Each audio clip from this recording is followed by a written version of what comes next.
para sa bawat Pilipino. Alam ko na buo ang galit ninyo sa akin ngayon. Nauunawaan ko rin kung bakit. Lalo na at malaki ang halagang nakataya. Pero bago kayo humusga, hayaan ninyong ipaliwanag ko ang buong katotohanan. Matagal akong hindi nagsalita dahil may direktang utos sa akin. Huwag nang bumalik ng Pilipinas at manahimik na lamang. Umalis ako noong July 19, 2025 para sa aking medical check-up. Nakaplanong bumalik pagkatapos ng SONA ni Pangulo.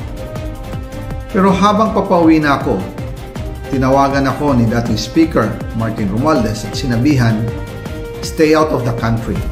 You will be well taken care of as instructed by the President." Noon naniniwala pa ako sa kanila, kaya't hindi ako bumalik.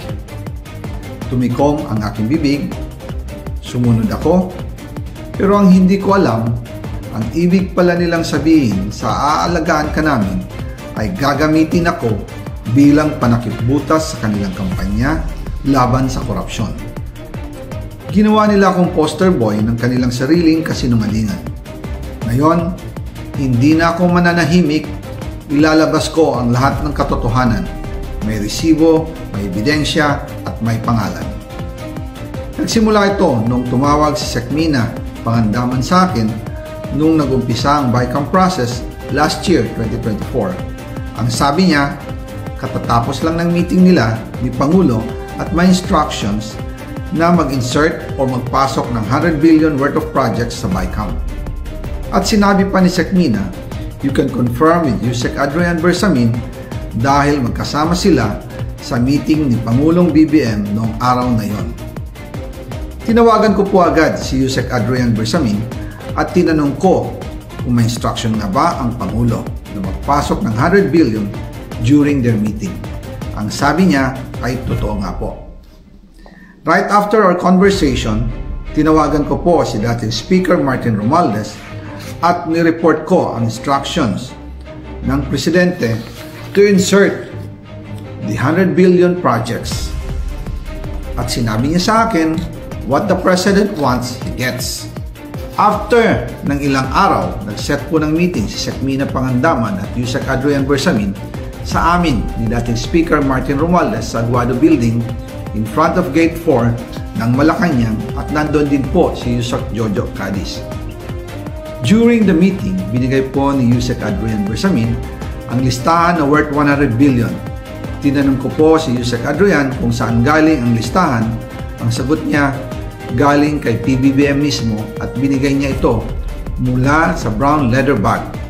Nung sinabi po ni Yusek Adrian Bersamin yung brown leather bag, naalala ko noong nasa Singapore kami right after the elections, May 2022, sa Hilton Hotel, kami ni dating Speaker Martin and PBBM habang pauwi at pabalik ng Pilipinas, hinabol ng PSG ang brown leather bag at ang sabi ni PBBM, maiwan na lahat, wag lang ang brown leather bag. Kaya naniwala ako na utos talaga ito ng Pangulo. Pagkatapos ng ilang araw, I informed sina dating Speaker Martin Romualdez, Sekmina Pangandaman, Yusek Adrian Bersamin, and Yusek Jojo Cadiz na kung pwede 50 billion lang ang ipasok sa program funds dahil so sobra ang DPWH funds versus sa DepEd. In practice, hindi pwede na mas malaki ang budget ng DPWH kaysa edukasyon. Yung balance na 50 billion, ilagay na lang sa program funds for the 2025 budget. Dahil Office of the President din ang nagre-release ng lahat ng unprogrammed funds. Pagkatapos ng isang araw, tinawagan ako ni Sekmina at sinabi niya ang mensahe ng Pangulo. Ipasok ninyo yan dahil pinangako na sa akin ni Speaker Martin yan at hindi na pwedeng baguhin. Kumbaga, ang utos ng hari hindi pwedeng mabali. Again, I informed the Speaker and asked clearance about the instructions ng Pangulo. At ang sabi niya, wala tayong magagawa.